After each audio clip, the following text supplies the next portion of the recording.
Hi and welcome to the week ahead analysis brought to you by 𝖢𝖥𝖣yi. Let's take a look at the economic events coming up for this week. When we look at high priority impact news, we can see that we have multiple different nations announcing high impact data, including the Bank of Canada, Governor Macklem speaking. This will be very interesting to those that trade Canadian dollar at the moment. The Canadian dollar is sliding right now.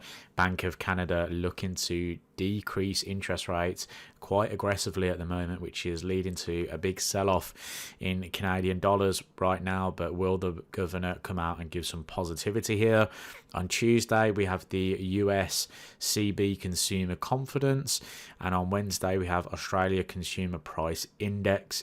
Thursday, United States core PCE price index. This is the preferred gauge of inflation for the Federal Reserve, so it's a very important piece of information that you need to take into consideration. And then on Friday we have the last payrolls data heading into the US election, United States non-farm employment change. Going into what's going on this week then, Euro US dollar is something that I'm highlighting because the euro is seeing literally no growth at the moment. They're forecast to see no growth, whereas in the US they can see that GDP right now running at 3%. They've added further stimulus, which could obviously boost the economy here.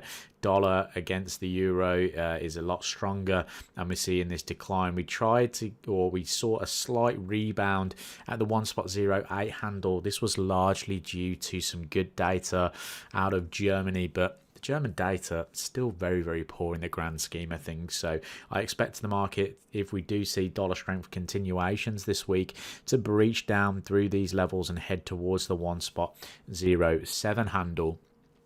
Aussie US dollar breached the 0.6625 and has continued to move lower. This is unsurprising to me.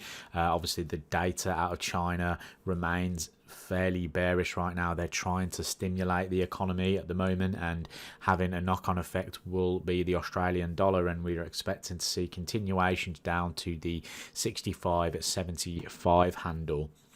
Talking about the S&P 500, we actually had quite a significant turnaround on Friday. This was largely due to the announcement by the IDF, the Israel Defense Force, who basically opened up and said they are targeting Iran's military areas with targeted missiles.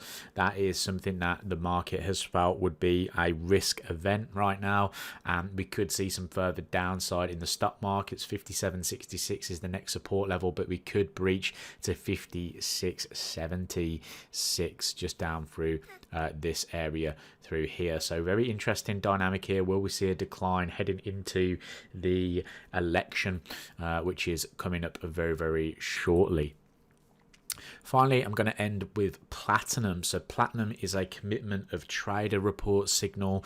The commitment of trader reports are telling us at the moment that there is an aggressive sell position here from the commercials. Hedge funds are heavily long right now. It's a very crowded market. We're starting to see selling pressure come in above that $1,030 level, and we saw some selling come in towards Friday as well. Still waiting for a technical signal to here. We can see that the stochastic still above that 80 zone at the moment, so momentum still with the upside, waiting for this to shift in order to look for a move lower, very similar to what we had back here in September. If we see that kind of breach on the stochastic, and then we can look for trades down in along with this sort of bullish channel that we're seeing within the market. Thanks for watching this video update. I hope you enjoyed it. Leave a like and subscribe.